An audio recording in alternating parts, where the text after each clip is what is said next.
sketch this up. So even though I have this kind of a rectangular shape I'm drawing it within, I'm going to extend it a little bit here so it's coming out this direction.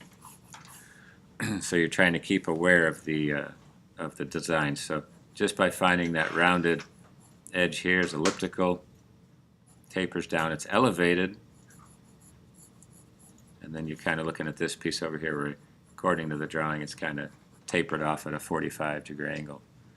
So it's still kind of a rectangular piece,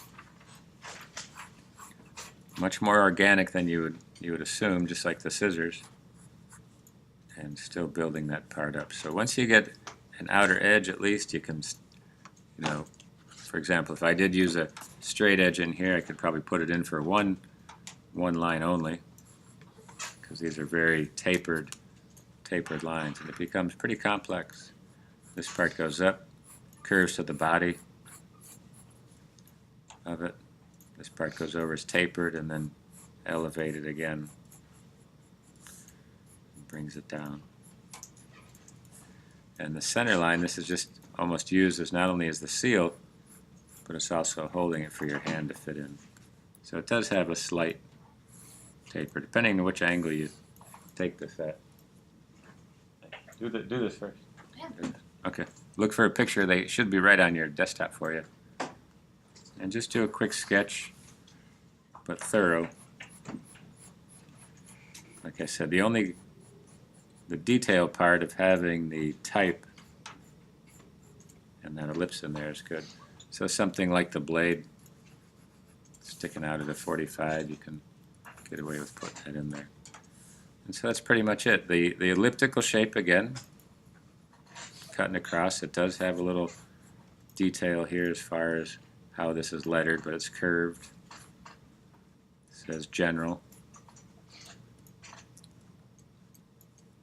And we'll do a little bit of that reverse type on there. And then it has this hold on in there.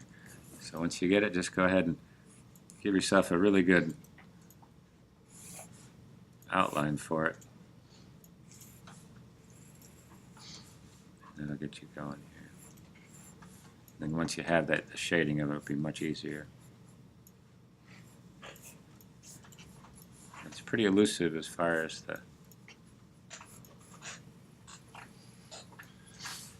section goes. And the lighting of it is pretty middle gray, so see if you can force the issue of the light. Just kind of building that part up.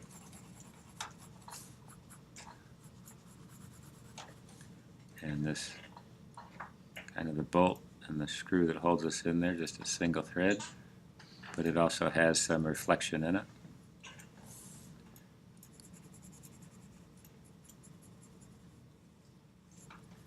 So pretty simple there.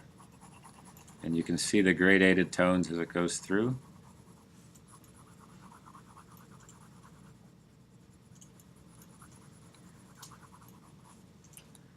And when you get to something like the lettering, let's see if I can't really get this in here really good for you. It has an elliptical shape around it, but just take a look at the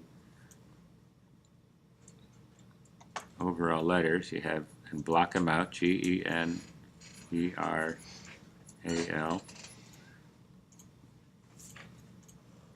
And again, just kind of block them out.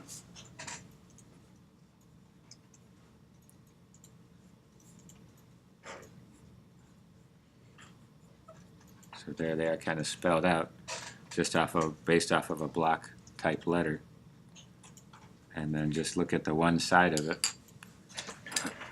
Just going to get a little bit of a sharper pencil to do the shadow, because this is kind of an embossed piece, so that shadowing is going to be on the other side.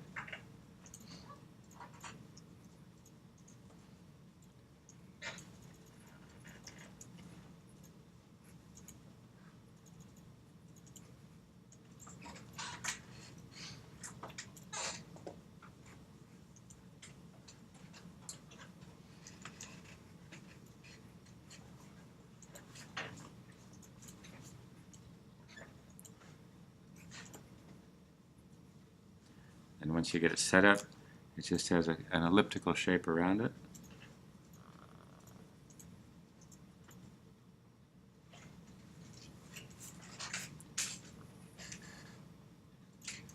A couple edges coming around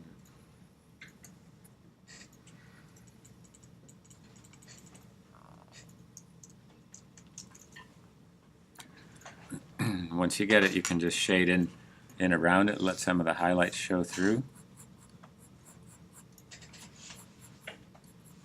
And you notice it has a number on the end, 850. So we do the same thing. Here's the baseline height line, 850. Just put a circle in the 850. And those are recessed into the piece, so just shadow the one side of it. Shade the rest. Okay. So go ahead and put the graphite to your paper and start it up there. And again, even though the photograph may have some value changes, emphasize the light and the dark of your own drawing so it stands out. And if you put in lines, then that's the time to, like this line right here, just blend it, just using the straight edge to help me shift it away. Just put that in there.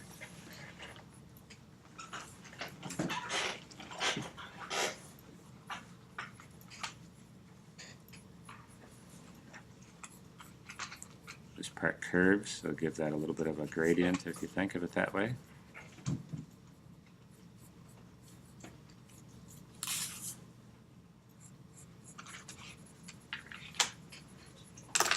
And don't have to worry if you've gone over the edge and you're on the cast shadow side, just leave it there. You can see I'm exaggerating the shadow here. And the cast shadow, you can see it has this repeated shape of the blade. And just kind of blends that part out.